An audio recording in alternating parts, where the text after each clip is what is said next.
Good morning, જય શ્રી કૃષ્ણ. સવારમાં ઉઠીને અમે જો રેનકોટ પહેરીને ઘરે જવાની તૈયારી કરી રહ્યા હતા.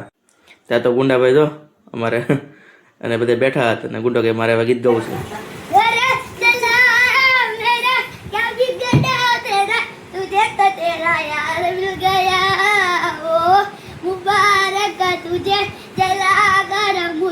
तुझे तो तेरा प्यार मिल गया तूने दिल क्या था इंदा चंदा मेरे वो दिल पे चलाई चोरिया लेकिन मेरी मजबूरी है. આ છે અમારા કાકા. તમે જોઈ શકો છો હાલ એ મોબાઈલ ઘૂમડે છે. એ જોવો તો ખરી બે શબ્દ એ કયો બે શબ્દ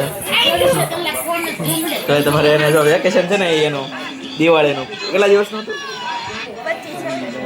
15-20 દિવસથી તો મેં સતત મોબાઈલ ઘૂમડતા જોયા છે. તમારા ધ્યાનમાં કંઈ હોય તો કહેજો કામ ધંધો બરોબર. આજ તો અમારે મોક્ષાબેનનો બર્થડે તો અમે થોડું ડેકોરેશન કરીએ ત્યાં અને પછી અમે આવી ગયા હતા ગામમાં સબ્જીને એવું લેવાનું હતું. પછી સબ્જી લઈ લીધી તો થોડો કેક તો લઈ જવો પડે બર્થડે છે એટલે પછી અમે ગયા હતા કેકની શોપ ઉપર. આ છે અમારા મહુવાની ચેબી કેક શોપ. તમારે ત્યાં સરસ વેરાયટીના કેક અવેલેબલ છે. જો આમાં કેક તમે જોઈ શકો છો. ત્યાં અમે ફાઇનલી સિલેક્ટ કરી લીધો હતો કેક અને અમે નીકળી ગયા હતા કેક લઈને ઘરે જવા માટે.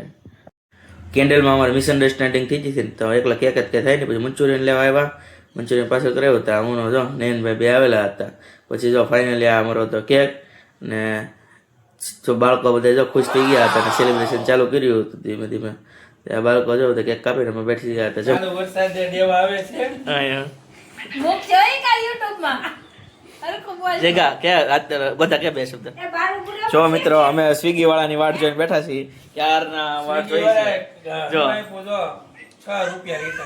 બસ જો જગાભાઈ ને 6 રૂપિયાનું કેશબેક મળ્યું છે. એ 6 રૂપિયાનો કેશબેક હતું એ કેશ ઓન ડિલિવરી નો કરી એને ઓનલાઈન પેમેન્ટ કરી. ડિલિવરી ચાર્જ 75 રૂપિયા એ અમારા જગાભાઈ. તો ફાઇનલી સ્વિગી વાળા ભાઈ આવી ગયા હતા ને એમાં પછી કે જમીને કહેવાય ઠંડુ તો પીવું પડશે.